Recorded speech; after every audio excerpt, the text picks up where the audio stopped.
Хаан улдургийн 2 дугаар хоронд баригдаж байгаа мэргэжлийн элдийн ерхий газрын төв лабораторийг барьж байсан 6 хятад иргэнийг байцааж эхэлжээ. Тэднийг цагдаагийн ажилчид болон харуул хамгаалалт албаныхныг зодож танхаарсан гэж үзэн шалгаж байгаамаа. Үүссэн нөхцөл байдалтай холбогдуулан бүгд найрамдах хятад ард улсаас хунаа барилгын компани удирдлагууд ирээд байна. Захиалагч байгууллага олох мэргэжлийн элдийн ерхий газраас асуудлыг хоёр улсын найрамдалт харилцаанд сэвсүүлэхгүйгээр авч үлдэхийн тулд холбогдох байгууллагатай холбоотой ажиллаж байна. Хятад ажилчид Монгол иргэдийг эмнэлэг твтгэлэн зодсны шалтгаан нь жижиг асуудлаас үүдсэн гэж мэргэжлийн элдийн ерхий газраас мэдээлж байна.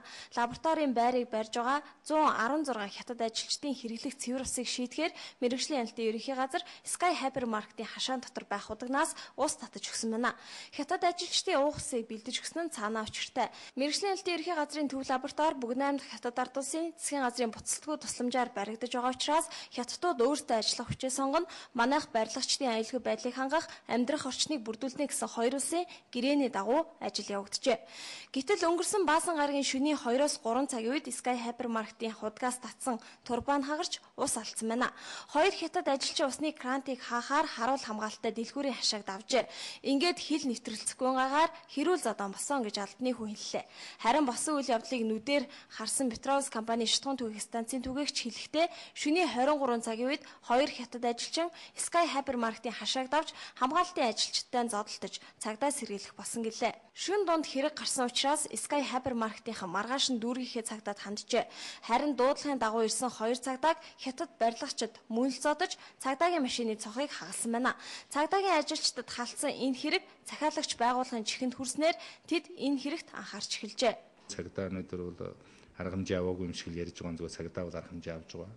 Тэгээ энэ бол цааш нь ингээд сунжраад одоо ингээд энэ хэвлэл мэдээлэл буруу явснаас болоод энэ хоёр улсын одоо энэ найрамдал одоо хэрэгжиж байгаа маш олон төсөл байдаг. Энэ үнд бол одоо гол сэв суучгаа гэж их айж байна л. Тийм санаа зовж бид нар. Тэрнээс биш энэ бол одоо яг ингээд үзэхэд бол ер нь тийм жижиг зүйлээс үүдэлтэй жижиг л одоо мархан байхгүй. Тэгээ тэрний буруутай улсууд гэж хадуудыг бол одоо бид нар байцааж байна.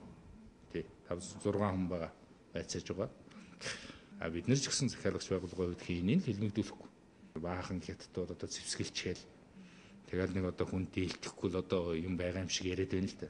Тийм биш. Хэдийгээр 6 хятад иргэнийг байцааж гисэн ч тэдэнд зодуулсан Монгол иргэдийн биеийн байдал сайнгүй байна. Төрийн тусгай албан хаагчдын нэгдсэн эмнэлэгт толгоогоо хаглуулсан цагдаа хэвтэн эмчлүүлж байгаач ярилцлага өгөхөөс татгалзаж байна. Бас өчигдөр барилгын талбай дээр очиод зодуулсан талын цөөвөр чон төрийн бас байгууллагын 2 хүн гэмтлийн эмнэлэгт хэвтэн эмчлүүлж байна.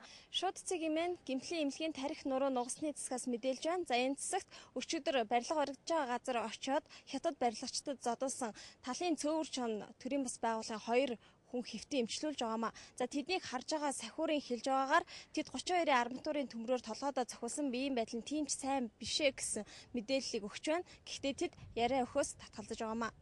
Талын цөөвөр чон төрийн бас байгууллагын удирдах албан тушаалтай 5 хүн орчуулагчтайгаа төв лабораторийн байранд яах гэж очсныг эмчлүүлэгчдийн сахиураас асуусан ч тэрээр хэлээс татгалзсан юм а. Харин Петроус компани шатгуун түүх станцын түгээгч өчигдөр өдөр 14 цагийн үед ирсэн 6 залуу барилгын талбай руу ороод баахан зодуулаад гарч ирсэн. Цагдаа түргэн дуудсан ч цагдаагаас л хүн ирсэн гэж хэллээ. Төв лабораторийн барилгын ажил өнөөдөр хэвэн үргэлжилж байлаа. Барилгыг манаж байгаа харуул хамгаалтын албаныхан барилга дээр 30-аас 40 орчим хүн ажиллаж байгааг хэлсэн юм а. Харин төрийн байгууллагуудын хувьд өнөөдөр өглөөнөөс эхлээд энэ асуудлаар мэдээлэл хийхээр босноо дуулгаж хуралдаж байна гэж байлаа. 16 цагийн үед биднийг залхахад мэргэжлийн элдийн ерхий газрын хамгийн газрын дэд дарга мөнх жаргал цагдаагийн ерхий газраас мэдээлэл хийхээр боллоо гэсэн ч цагдаагийн ерхий газрын хэвлэл мэдээллийн төвөөс ийм асуудал яригдаагүй манайх ямар ч хурал хийхгүй гэж үгүйсгэсэн юм а. Гадаад харилцааны яамд энэ талаар албан ёсны мэдээлэл байхгүй байлаа.